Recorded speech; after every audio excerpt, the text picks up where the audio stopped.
استغفار پڑھ رہا ہے، استغفار پڑھ رہا ہے۔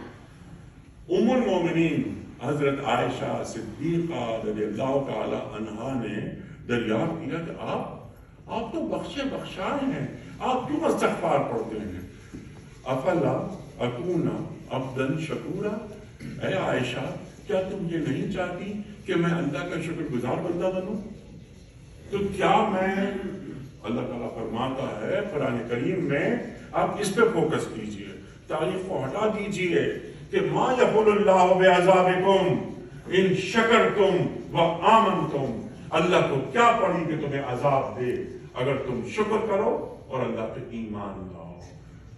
اس پہ گفتگو جو آپ سے بات کی، اس پہ گفتگو یہاں اس پہ میں اسٹیج پہ نہیں کر سکتا۔ یہ آپ جیسے لوگ بیٹھے پڑھے لکھے، تاریخ کیا ہوتی ہے؟ تاریخ بادشاہوں کی سوانح عمری کا نام ہے۔ نہیں قرآن کریں، یہ نہ کریں، یہ نہ کریں۔ دوسرا سوال لے یہ ہمارا سوال آپ کریں سوال۔ جی نماز سے متعلق ایک سوال ہے۔ اصل میں یہاں پر آپ کو پتہ ہے کہ کافی بیزی لائف ہوتی ہے اور شفٹوں کے حساب سے لوگ کام کرتے ہیں، اس میں نماز کی ٹائمنگ ہو جاتی ہے۔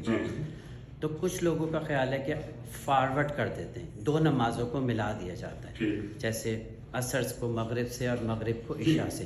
کیا یہ کر سکتے ہیں؟ اجازت ہے؟ جمع بین الصلاتین، کہ دو نمازوں کو جمع کر لینا، اس کی اجازت ہے، لیکن اس کو عادت نہیں بنانا۔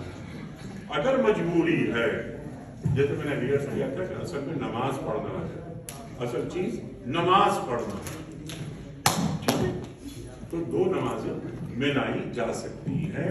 تمام فقہاء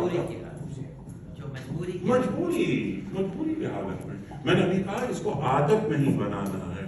ان الصلاۃ کانت علی المؤمنین کتابا موقوتا، جتنی نمازیں ہیں وہ ان کے وقت پر ادا کی جائیں گی، اللہ قرآن میں فرما رہا ہے۔ کلیئر؟ دو اور سوال سر